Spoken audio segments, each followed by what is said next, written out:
orang baca-baca dengar kan tempat tong sampah. Dia tak mau macam tu. Sekurang-kurangnya kalau keluarkan ni ada sesuatu benda yang 40 tahun pengalaman. Oh, lain lah. Oh, macam ni lah ni. Kita jadi doktor muzik lah contohnya. Kita nak keluarkan sesuatu tu yang menjadi jadi macam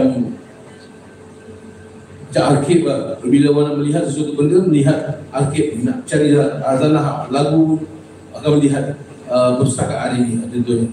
So biarlah keluar dengan secara yang bagus, lagu-lagu yang bagus. Ambil masa lama sikit pun tak apa, sebab kami tak ada kerja apa-apa pun. Cuma kita nak carikan puasan dan puasan kami dan juga pada penyokong-penyokong Wings. Momen yang paling Wings tak boleh lupa sepanjang 40 tahun. Itu banyak. Momen yang paling membekas lah di momen yang paling kami tak dapat lupakan. Yang pernah berlaku lah. Yang pernah berlaku. Kami, itu benda normal pada penyanyi lama tu. Ditipu penganjur, kami lari hotel malam, bawa beg keluar, tinggalkan hotel ni, pergi hotel lain, beli tiket kapal terbang, balik sendiri, promoter hilang. Kena kampung. Kita buat masa tu Borneo Tour Sabah Sarawak tahun 87. Masuk Sabah Sarawak tak ada apa lagi, kosong. Pergi nak satu tempat naik bot. Pergi selun pakai toilet good morning. Bayangkan zaman itu kan, pergi show konsert, show dalam Dewan Soho. Saya berlemas tak ada nyanyi, penuh asap. Balik organizer lagi. Kita orang duduk kat hotel, masa tu hotel nama dia Aurora Hotel. Sekarang tukar Merdeka Palace.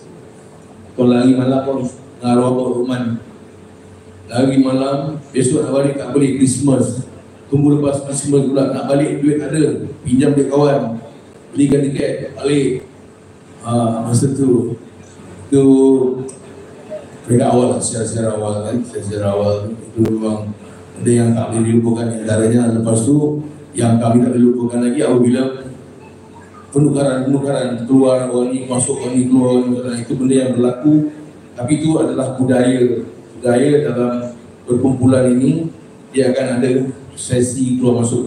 Sebenarnya pada saya, bila saya pandang balik nampak tahun ini sebenarnya proses pembesaran pengalaman, mencari sesuatu keistimewaan dalam satu pertubuhan atau satu band. Dia mesti ada pertukaran untuk mencari nilai baik dalam sebuah band itu. Kalau itu saja band yang dia tidak bertukar, maka band itu stuck kat situ saja. Dia tidak ada thrill, tidak ada arah yang lain, satu arah saja.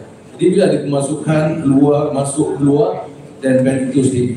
Itu pandangan saya. Ada tak benda yang abang kesalkan sepanjang berada dalam Wings? Kesalnya kami tak kaya-kaya. Kalau ikut band kami, kalau ikut Amerika dah lama jutawan lah, billionaire kami. Semua kesal sebab kita penduduk ada 30 lebih juta manusia.